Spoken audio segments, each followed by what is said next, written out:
You're cranking out 100 sit-ups every single night. Your neck hurts, your lower back is screaming, and yet your stomach still looks exactly the same. Let me fix that. Sit-ups are arguably the worst popular exercise in fitness history. You think you're building a six-pack, but all you're really doing is destroying your spine. Every time you yank your neck forward and fold your body in half, you're putting massive stress on your lower back. And the worst part? Your abs aren't even doing most of the work. It's your hip flexors. Those are the muscles that pull your legs up. They hijack the movement. So you're grinding out endless reps, risking a slipped disc, and getting zero core gains to show for it. Stop doing them. Seriously, throw them in the trash. But before I give you the actual exercises that build a rock-solid core, we need to talk about the elephant in the room. The biggest lie the fitness industry ever sold you? Spot reduction. You think doing ab exercises will burn belly fat. It won't. No amount of planks, crunches, or miracle core blasters will melt the fat off your stomach. If they worked, we'd all be walking around with Greek god physiques just from laughing at bad fitness advice on the internet.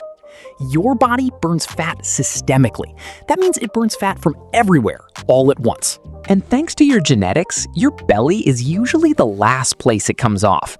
It's like trying to drain a swimming pool by only scooping water from the deep end. It doesn't work that way. So what is the #1 method for six-pack abs? A calorie deficit. Period. You need to eat fewer calories than your body burns. That is the only way to strip the fat off your midsection and actually reveal the muscles hiding underneath.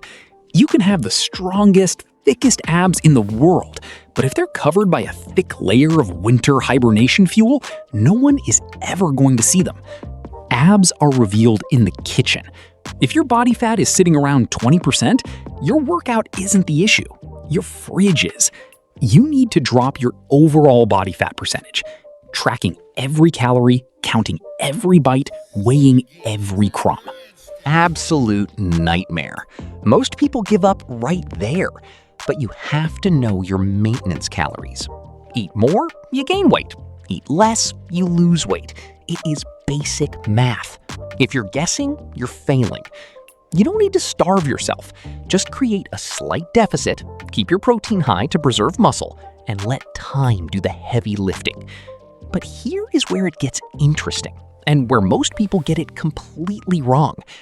If abs are made in the kitchen, why even train them at all? Because just being skinny doesn't give you a six-pack. It just makes you look flat. If you don't actually build the abdominal muscles, there's nothing to reveal when the fat comes off. You want those deep, blocky, 3D abs that pop even when you're sitting at 15% body fat? You have to train them for hypertrophy. Just like your chest, just like your biceps, you need to grow the muscle. And you don't do that with high-rep nonsense. You do it with real resistance. Let's break it down. The first move you need to master is the hollow body hold. This is the foundation of true core strength. Lie on your back, press your lower back flat into the floor. This is non-negotiable. If there's a gap between your back and the floor, you're doing it wrong. Lift your legs a few inches off the ground. Extend your arms overhead. Squeeze your core like someone is about to drop a bowling ball on your stomach. Hold that position. It looks easy. It's not. Your body will start shaking in about 10 seconds. This move trains your core to actually stabilize your spine, which is what it was designed to do. No spinal flexion, no lower back pain, just pure, deep core tension. Do 3 sets to failure. Next up, we need to target the lower abs. And for that, we use hanging leg raises. Grab a pull-up bar. Hang dead. Now slowly raise your legs up until they form a 90-degree angle with your torso. Lower them back down. Slowly. If you're swinging back and forth like a monkey swinging through the jungle, you're using momentum. Momentum doesn't build muscle. Strict form does.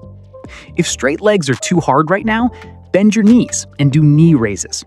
Master the movement, control the negative, and focus on curling your pelvis up at the top. That pelvic tilt is the secret to actually firing the lower abs. 3 sets of 10 to 15 clean reps. Third, the ab wheel rollout. This is the king of anti-extension exercises. It builds that thick, bulletproof core that screams power. Start on your knees, grab the wheel. Roll it forward as far as you can without letting your lower back sag. Then pull it back. Sounds simple, right? But most people completely butcher this. They let their hips drop, their lower back arches, and suddenly their spine is bearing all the weight. Keep your core braced the entire time. If you can only roll out halfway before your form breaks, stop there. Pull it back. Earn your progression. 3 sets of 8 to 12 reps. Now, I promised you the absolute best method, and it involves a secret you probably don't even realize. You actually don't need dedicated ab days if you train smart. The real secret is keeping your core tight during every single compound movement you do. Every push-up, every pull-up, every squat. Your core is your body's natural weight belt. How do you actually brace? Imagine someone is about to punch you as hard as they can right in the stomach. You don't suck your belly in. That does nothing. You flex outward. You create a wall of tension around your entire midsection. That is a braced core. Master that feeling.